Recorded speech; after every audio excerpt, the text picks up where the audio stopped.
Então, boa noite, pessoal. Hoje é a aula 12, né? É a última aula nossa de interação. Onde a gente tem mais duas aulas pelo nosso calendário, né? A aula que vai ser da semana acadêmica e a outra aula que a gente vai ter da autoavaliação, né? A aula 13 e 14. E depois nós teríamos mais duas datas, que é para quem precisa, na questão de exame, substitutivas e exames, né? Mas a aula de hoje, pessoal, eu montei ela mais como uma revisão. Porque como a única coisa que ficou faltando a gente discutir um pouquinho foi a questão do modo de tratar, né, esses transtornos, né? Então, o foco aqui a gente ainda vai, né, tocar novamente na questão dos transtornos. Como eu disse para vocês, o foco da disciplina Problemas de Aprendizagem, claro que a gente tem que verificar todos os problemas que ocorrem na aprendizagem, grande parte dos problemas não são transtornos, grande maioria dos problemas não são transtornos, né? São problemas de dificuldade de aprendizagem normal que acontece, problema de relacionamento com o professor, problema familiar que leva o aluno a ter uma dificuldade de aprendizagem, o não incentivo, às vezes, né, da área familiar ou da área, às vezes até da própria escola. Então, tem vários problemas de aprendizagem, mas desde o começo a gente tocou nesse assunto, nós tivemos uma aula específica sobre esses problemas, né? Mas depois a gente começou a falar mais dos problemas que são acarretados, né, por transtornos ou distúrbios de aprendizagem, né? Então hoje a gente vai falar um pouquinho no geral, para resumir tudo que a gente disse já, né? Então cada aula a gente tratou um pouquinho sobre uma especificidade e agora a gente vai tratar um pouquinho sobre questão de causas, diagnóstico, características e formas de tratamento. Claro que a gente, na aula passada, né, a gente entrou num mérito que foge um pouco às nossas mãos na área educacional, que é a questão do diagnóstico. Quem são os profissionais responsáveis para cada uma, né, das funções aí para descobrir se o aluno tem ou não, se ele vai ter um laudo médico, ele vai ser diagnosticado, né, com um transtorno ou não. Então, pessoal, deixa eu só aceitar aqui.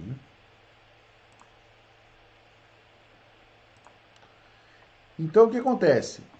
O importante é a gente saber que nós temos uma função para isso, né? A nossa função é achar, né, que existe, que pode existir um problema. Então, assim, nós temos que apontar os problemas de aprendizagem que ocorrem e tentar sanar esses problemas pela via tradicional, via, né, modificação de metodologia de aula, né, ver se o problema que ocorre é só com o professor ou só está ocorrendo nesse momento, né?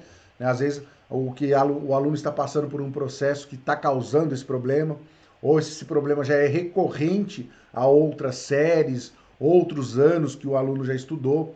Então, tudo isso tem que ser levado em conta e a gente tem que apontar isso, né? Então, nosso papel ali é tentar sanar os problemas de aprendizagem que não são oriundos de transtornos e distúrbios, né? Isso nós temos responsabilidade.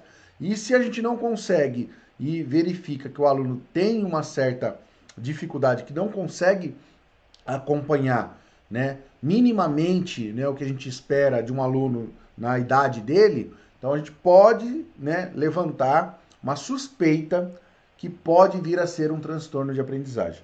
E aí tem todos os encaminhamentos que precisam, né?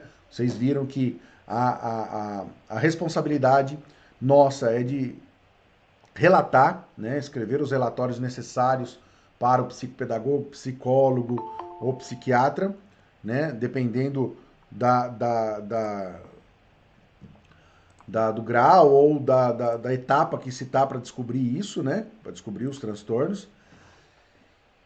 Então, pós isso, a gente agora vai fazer um resumo geral. A gente falou um pouquinho de causas, né? Um pouquinho de diagnósticos e a questão de quem era responsável por o quê. Então a gente vai tratar, vai voltar um pouquinho.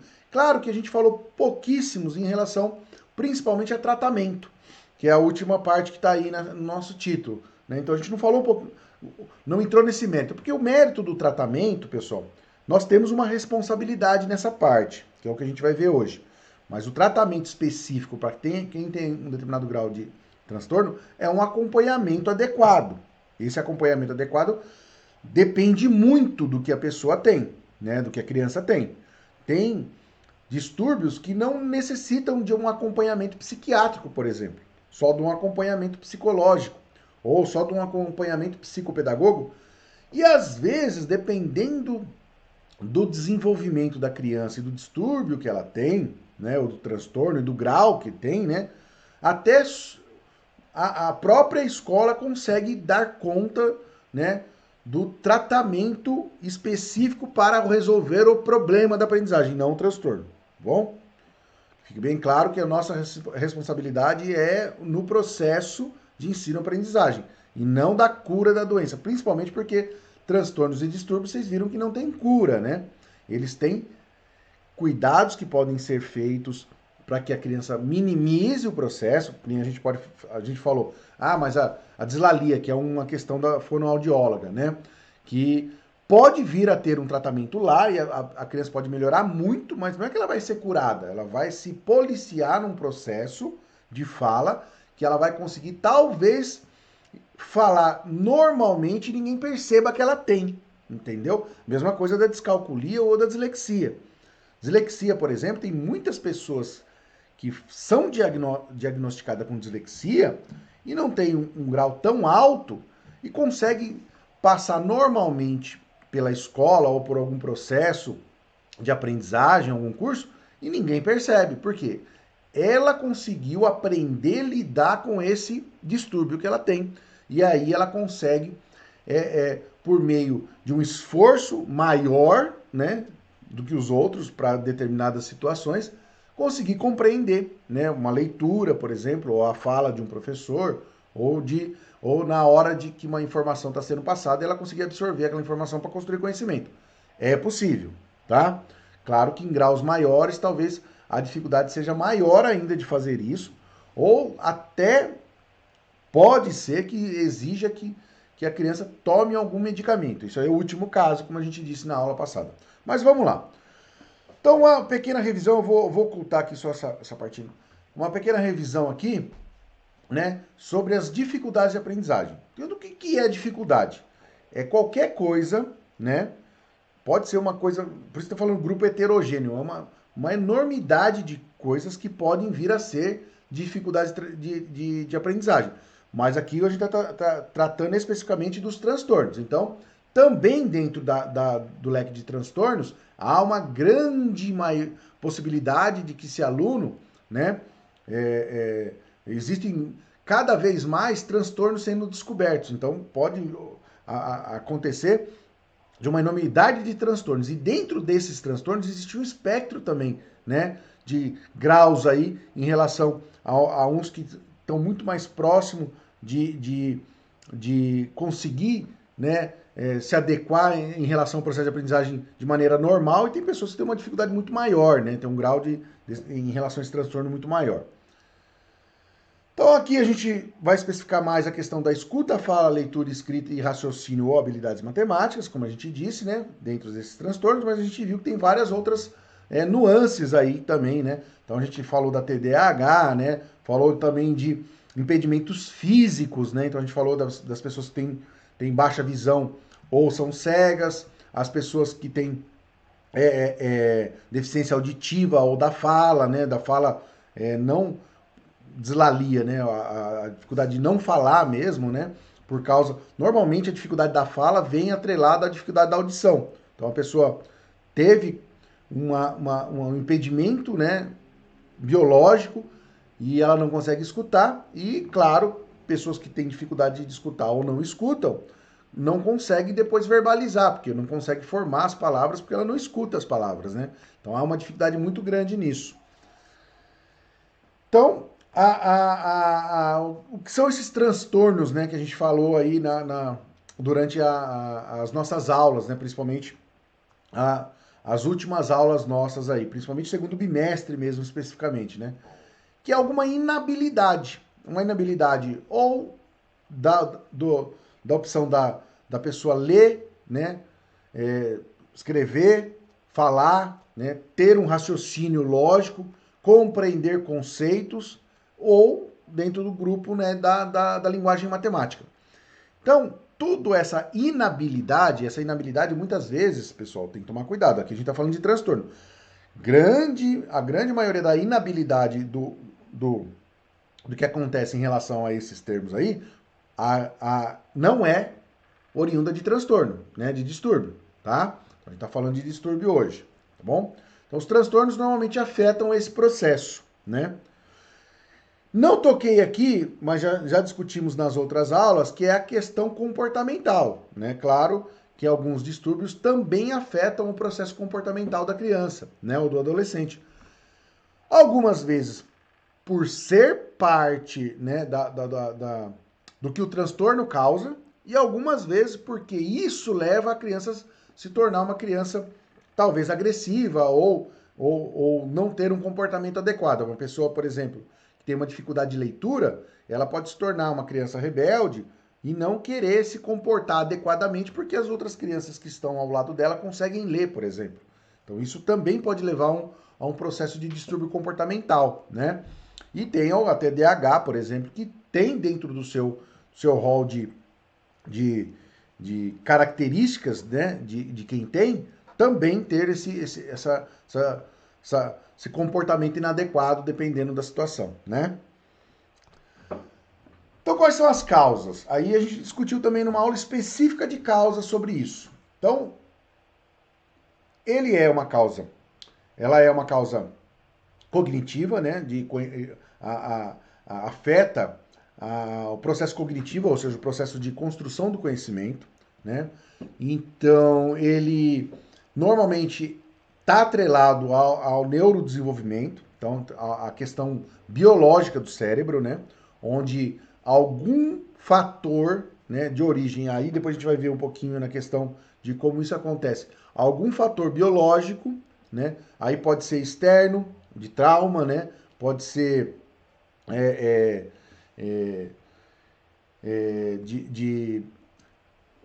genético, né? Na questão genética, pode ser epigenético. Epigenético, pessoal, tem que tomar um pouquinho de cuidado, porque assim, é um fator biológico que está além do genético, ou seja, vai um pouco a mais do genético, é um problema de configuração celular, por exemplo, né?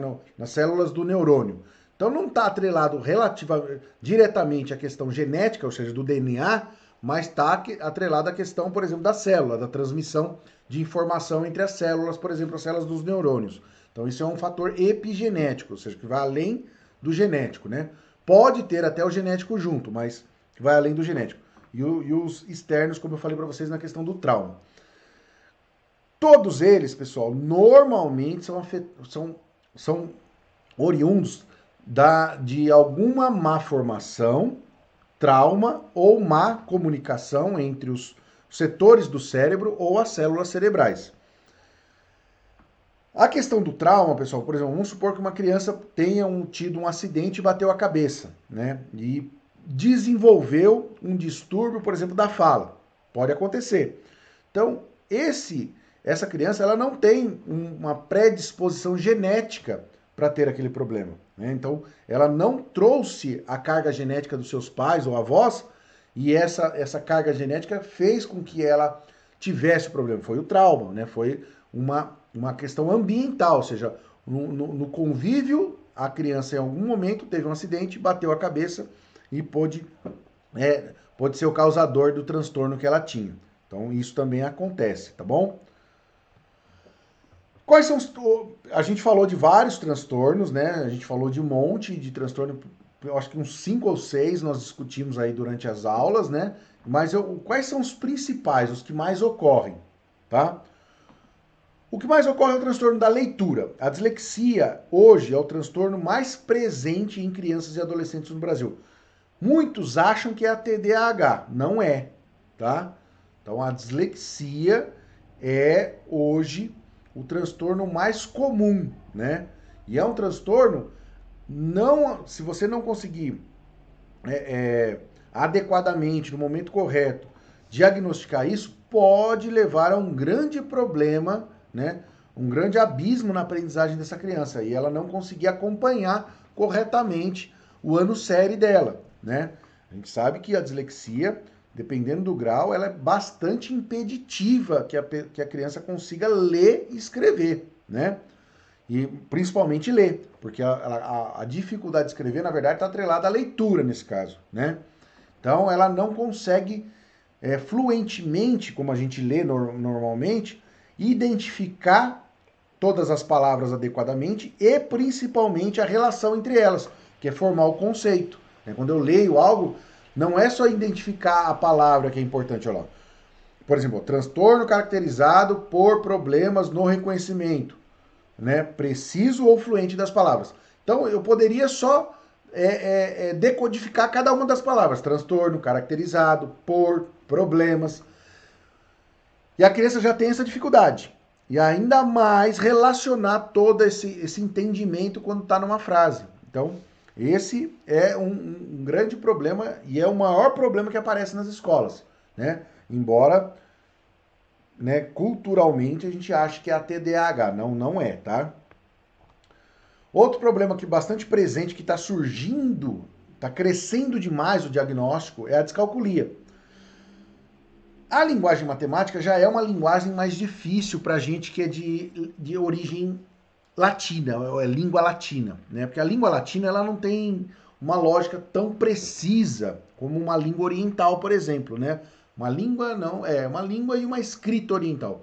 Nós temos a alfabética, nossa língua é alfabética, né? Então, é uma língua onde as palavras são relacionadas a sons, né? Diferente da matemática, onde a matemática ela possui uma linguagem e uma escrita, muitas vezes não relacionadas, como é o chinês, o japonês, por exemplo, né?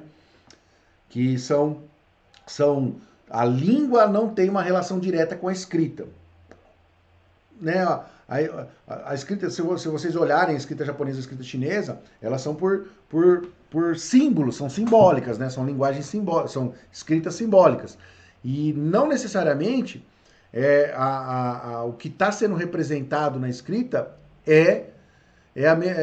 refere-se a um som. Sim, às vezes refere-se a uma frase toda, né? Tem símbolos chineses que referem-se a uma palavra, uma intenção, uma ação ou até uma frase, uma construção toda de uma frase, né?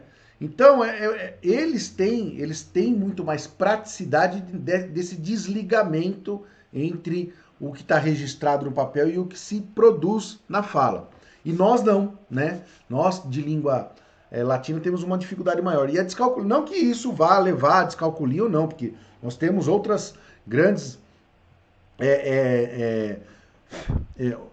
línguas, né, que também são alfabéticas, como a língua inglesa, por exemplo, mas é uma língua mais enxuta, uma língua mais lógica do que a nossa também. Então isso também auxilia, né? Então nós temos uma língua onde a questão da conjugação, e isso que a gente não tem declinação, né? Mas a questão da conjugação torna-se muito difícil a relação entre estabelecer regras, né, que funcionem sempre. Por isso que na língua portuguesa tem muitas exceções às regras, né? Então as regras, na verdade, não funcionam a todo momento. E isso causa uma dificuldade, né? Principalmente para crianças. Porque criança, quando está aprendendo a falar, por exemplo, em vez de falar eu dei, fala eu di, né? Por quê? Porque é mais lógico, né? Se a relação da primeira conjugação é sempre terminada numa coisa mais, né, eu fiz, né? Eu compreendi. Então, quando a relação é de você associar a palavra, o modo de falar, com as outras conjugações que já existem, né? E a gente tem essa dificuldade. Oi. Pegar esse gancho aí do senhor, que já falou dos símbolos e de associações, eu tenho uma vizinha aqui que ela é autista. Sim. E o grau dela acho que é 2. Ah, tá. E aí, quando ela tá com a minha filha, que às vezes ela tá... A minha filha, por exemplo, faz o nome dela. Aí ela faz um risco, aí ela fala que também é o nome dela. Então é interessante que eles utilizam, né? Eles trocam esse símbolo, que um risco representa o nome dela. Então, ela não tem ainda, né? Não sei o caso dela, mas pode ser que por causa do autismo dela, ela não consiga relacionar, por exemplo, diversas letras, né? Como sendo representando uma pessoa só. Existe isso, né? Principalmente no autismo. Então, o que acontece? Para representar ela como uma pessoa só, talvez ela precise de um símbolo só. Ou um símbolo diferente do que seja as letras para gente. Então é muito difícil entender, né? O autismo ele é hoje uma incógnita muito grande, porque cada criança autista, mesmo a gente estabelecendo hoje esse espectro de graus, né? Cada criança autista ela vive num mundo totalmente diferente da outra, mesmo tendo o mesmo grau, né? É diferente, por exemplo, de uma síndrome, né? Você fala da síndrome de Down. Existem também uns dificultadores que podem levar a criança a aprender mais devagar ou ter mais dificuldade de aprendizagem em determinadas coisas. E tem crianças com síndrome de Down que não têm deficiência nenhuma na aprendizagem, né? Então mas é uma questão mais fácil de você estabelecer. Existe no leque lá dos graus da síndrome de Down, você consegue mais ou menos caracterizar as crianças, né, por dificuldade, dependendo de onde ela está. Já no autismo você não consegue, porque o autismo é uma coisa extremamente complexa você entender o que se passa na cabeça da criança. Tem crianças que têm medo de sons muito altos, normalmente os autistas têm, né? Mas tem crianças que até se acostumam, né, num determinado momento, dependendo do convívio dela. Então é muito complicado isso. Por isso que eu estou falando, a questão matemática hoje no Brasil, ela tem um outro problema. A descalculia vem sendo, né, cada vez mais diagnosticada. Estão se descobrindo como diagnosticar a descalculia. Ainda é muito difícil, como a dislexia se conhece, né, uma maneira de você driblar algumas dificuldades que o dislexo tem, na descalculia ainda não se conhece quase nada. Né? Você sabe que a única coisa que hoje, né, se propõe para as pessoas que têm esse distúrbio de descalculia é deixá-la resolver problemas matemáticos por mais tempo, né? Fazer com que a interpretação da linguagem matemática se dê de uma maneira mais simples, né? Então, você tentar trabalhar com mais linguagem natural ou a nossa linguagem da língua materna, do que os símbolos matemáticos. Mas mesmo assim, a gente ainda está começando a entender, né, a descalculia. Então, ela é ainda um problema que a gente ainda está pesquisando de como a gente pode ajudar, né, quem tem esse transtorno. Então, por isso que eu estou falando, e a gente tem esse agravante, porque a matemática já é um grande problema para todos, a aprendizagem de todos, né? Grande maioria, eu sou professor de matemática há muito tempo, né? Eu que trabalhei nunca trabalhei com ensino infantil em matemática, nem fundamental nos iniciais, mas trabalhei dos sextos anos ao ensino médio. E na faculdade. E o que acaba acontecendo? Você vê que alguns problemas são os mesmos, independente da idade. Então, esse problema, que são os mesmos, independente da idade, é um problema de aprendizado geral nosso, né? De como nós, professores de matemática, agimos e não conseguimos, por meio das informações que a gente passa, fazer com que o aluno construa conhecimento. Então, esse é um problema grave. Então, é um problema de profissional, ou seja, da formação do profissional da educação matemática, né? É um problema isso no Brasil, né? Assim como outras licenciaturas têm seus problemas, a matemática também tem, né? E por ser matemática, por ter uma linguagem muito diferente da nossa língua materna, causa mais estranheza ainda, principalmente para os alunos que estão começando. Então é difícil, né? E aqui a gente vai falar agora um pouquinho da questão da expressão da escrita, né? Essa disgrafia, pessoal, ela é bastante tratável, né? Assim como a dislalia, ela tem uma facilidade de tratar, porque o grafar algo, né? Você registrar algo por meio da escrita, se a pessoa não tem uma dificuldade motora na mão, né? Normalmente, com um trabalho, você consegue melhorar esse problema da escrita da pessoa. Claro que também hoje se conhece que a questão de você tentar passar o que você pensa para o papel, todos nós também temos muita dificuldade em relação a isso. E a disgrafia, ela não é essa dificuldade, né? Não é a dificuldade que a gente tem aquele branco de quando a gente tem que escrever uma redação, montar um relatório, escrever uma ata, né? Não é aquele branco do dificultador da gente expressar em palavras o que a gente está pensando. É muito mais do que isso, né? Porque há uma questão de você nunca entender a necessidade de pontuação, por exemplo, né? Claro que na nossa língua é difícil a gente entender, até hoje, onde se utiliza ou não a vírgula, onde eu termino uma frase, coloco ponto, ou posso terminar a frase com a vírgula e iniciar uma outra frase, né, que é uma frase que complementa a anterior. Então, é muito complicado a nossa língua. Então, essa dificuldade nós temos, ou nós passamos, quando estávamos na escola, e passamos por essa dificuldade. Por isso que eu trouxe mais esses transtornos para repetir hoje, né? Porque a gente às vezes associa a esses problemas algum transtorno, os problemas de dificuldade de aprendizagem que a gente tem, a algum transtorno, e não é. Mas o transtorno é muito mais além do que isso. Claro que uma criança que tem uma caligrafia horrível, né, pode até ser, né, um problema da disgrafia, né? Que ela talvez algo no cérebro dela, algo na sinapse dela neural, impede que ela grafe as letras de maneira correta. Isso é uma disgrafia. Agora, ter letra feia só, e a criança ter dificuldade, por exemplo, de escrever determinadas letras, né? Eu que estou com uma criança de 5 anos em casa, que ficou o ano todo comigo aqui, eu acompanhando as lições de casa, vendo ele se desenvolver na questão da aprendizagem, se tornando, né? Quase alfabético, já está alfabético já na escrita. Então, o que acaba acontecendo? Você vê todo o processo que a criança passa. Ele ainda escreve o N ao contrário de vez em quando. O N não, que é do nome dele, mas qual letra que ele tem algumas letras que ele escreve ao contrário ainda. O S e o Z, né? Então, o que é isso? Isso não é disgrafia, né? Disgrafia é quem continua com esse processo mesmo depois de muito tempo não consegue decorar a letra, né? Não consegue grafar a letra, né? Pode perguntar.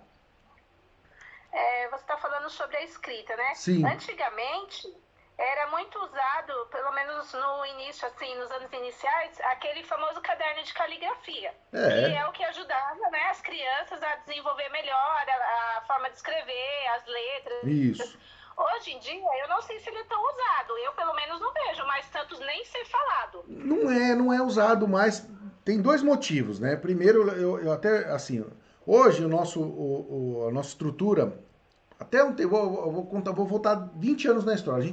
No final dos anos 90, tudo era construtivismo. Então a gente tinha que estruturar todo o processo de alfabetização de uma criança, principalmente pelo método da Emília Ferreira, que era a grande precursora desse método aqui na América Latina. Ela é uma argentina, né, que aplicou esse método de alfabetização na língua argentina, e a gente trouxe isso para o Brasil, né, final da década de 80, início da década de 90, e isso começou a se difundir muito. E o que acontece com o método da Emília Ferreira é a questão da letra, né, é a letra bastão, né? Então, a primeira letra que as crianças vão aprender são as letras maiúsculas de bastão. Isso lá atrás também era assim, só que já apresentavam as outras letras concomitantemente. Então você iniciava o processo de alfabetização também já conhecendo as letras cursivas, né? E hoje a criança vai ter contato com a letra cursiva provavelmente depois de estar alfabetizada, né? Depois de já ter construído um processo de escrita. Então, o caderno de caligrafia hoje é para melhorar a letra de uma criança que já é alfabetizada e que iniciou o processo de alfabetização, iniciou o processo de começar a escrever com a letra cursiva. E o processo de começar a letra cursiva hoje não inicia mais com 5, 6 anos, né? Como iniciava antes. Porque hoje o processo de alfabetização nosso inicia com 5 anos. Aqui a gente força a barra, tá? Eu com meu filho, acabei forçando um pouco a barra. Tava em casa comigo aqui sem fazer nada. E em alguns momentos eu acabei acelerando o processo com ele. Mas o ideal era ele começar com 5 anos. Agora o processo de alfabetização, né? Então agora o processo de 4 a 5 anos era reconhecer todas as letras e números. Talvez identificar o som, né? Disso. E depois passar agora o processo de alfabetização. Então ele passaria do processo de alfabetização, já estaria num processo um pouco mais, né, avançado, porque já teria saído da garatuja de qualquer tipo de registro sem as letras, né, e representar qualquer coisa para significar um som, né, e hoje a gente quase não trabalha mais nisso. Hoje a gente já apresenta as letras antes da alfabetização, então a criança dificilmente ela parte fica muito tempo na garatuja, né? Sem poder reconhecer as letras. Então as letras, hoje a gente não tem tanto problema.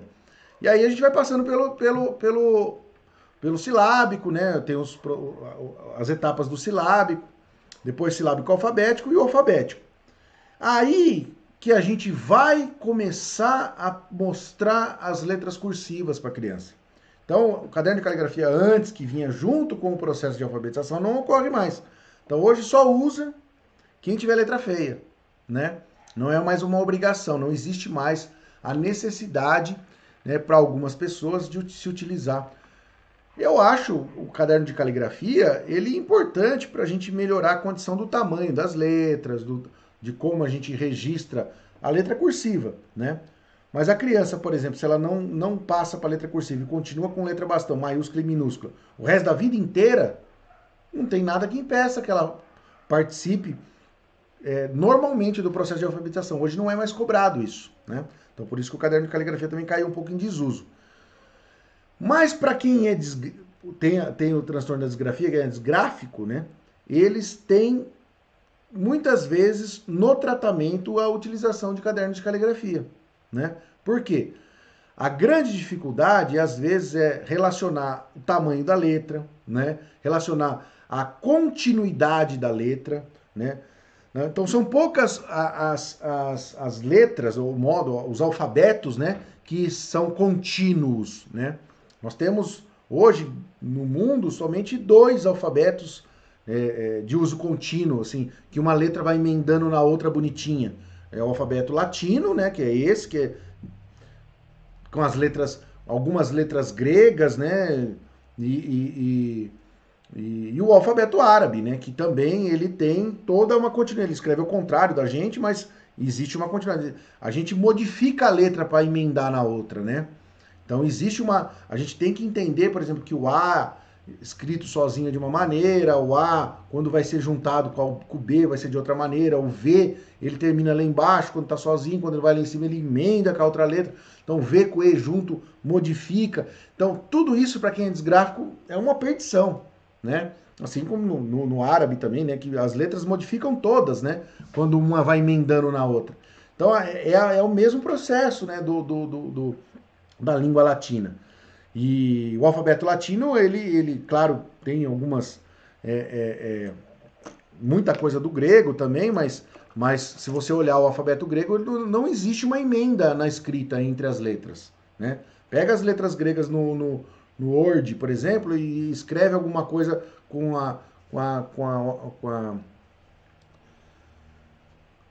a fonte que tem a letra grega. Não emenda uma coisinha na outra. Agora a gente tem várias fontes latinas lá que as palavras ficam bonitinhas emendadas. Então isso pro disgráfico é um horror, né? Por quê? Porque ele, além de aprender a letra, aí se ele tem dificuldade em alguma letra, ele passa num processo de tratamento, num plano de acompanhamento para conseguir aprender essa letra, depois ele tem que aprender como unir as letras. Então é muito complicado. O disgráfico normalmente só utiliza a letra bastão, né? Ou letra de forma que a gente fala, né? Também, né? Então a gente acaba não passando para a letra cursiva com ele, a menos que alguns depende, por isso que depende muito do grau, né? Então por isso que o disgráfico também tem essa dificuldade muito grande. Tratamento, pessoal. O que a gente entrar um pouquinho na novidade da aula de hoje? A maioria das crianças só precisam de intervenção psicopedagógicas e fonoaudiólogas, né? Se for dislalia ou a questão da fala, fonoaudióloga, ou se for numa questão como na dislexia, descalculia, disgrafia, o psicólogo ou o psicopedagogo consegue dar conta. Então, grande parte não precisa de tratamento médico, que isso não é tratamento médico, né? Não precisa chegar ao pediatra, neuro, o psiquiatra, né? Então, não chega nesse ponto. Então, a grande maioria das crianças conseguem se adequar, né? Conseguem aprender a aprender do modo delas, dentro das possibilidades dela, com o transtorno que ela tem, somente com o acompanhamento do psicopedagogo, né? O psicólogo, e o fonoaudiólogo quando tem a relação com a fala, né? E claro, né, dentro da sala de aula, né, dentro das aulas das aulas junto com os professores, ensino mais novos com os pedagogos, né? A gente é esse o tratamento, tá? Mas nós temos alguma coisa especial para fazer? Normalmente, pessoal, há algumas orientações a respeito disso, mas o ideal é a gente acompanhar o processo, né, de tratamento que está sendo feito. Como assim? Se o psicopedagogo está orientando que faça esse tipo de tratamento, de trabalho, né, para que o aluno se desenvolva, então dê mais tempo para ele, né, traga atividades diferenciadas que envolvam tal coisa, nós, professores, o ideal é que a gente acate isso para ajudar o processo de aprendizagem da criança, né? E muitas vezes até as crianças não têm problema de continuidade no seu aprendizado da idade séria, ou seja, ela consegue acompanhar as outras crianças sim. E mesmo que não consigam hoje no Brasil, né, a gente tem uma coisa chamada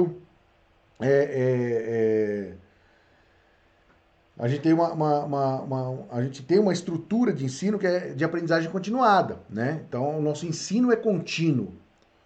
Mas eu acho que a primeira vez que vai acontecer de verdade esse ensino contínuo vai ser desse ano para o ano que vem, né? Que no estado, principalmente, ou nas prefeituras, vão se instituir o quinto, sexto, sétimo e oitavo bimestre. Isso seria legal se já tivesse feito isso, por exemplo, para as crianças de quinto aos de 5 a 7 anos, que é do primeiro ao terceiro ano. Se a gente fizesse uma coisa só, não tivesse 3 anos, né? Tivessem 12 bimestres para criança, a aprendizagem seria muito mais fluida e contínua, né? Não precisaria ser o mesmo professor, mas o processo de continuidade se estabeleceria, né?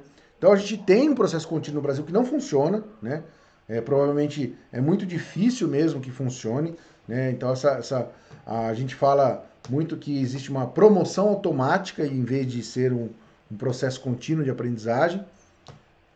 A gente entendeu muita coisa de maneira complicada, principalmente porque a gente trouxe muita coisa da Espanha e de Portugal em relação a isso, e nós não soubemos aplicar tão bem aqui em alguns momentos.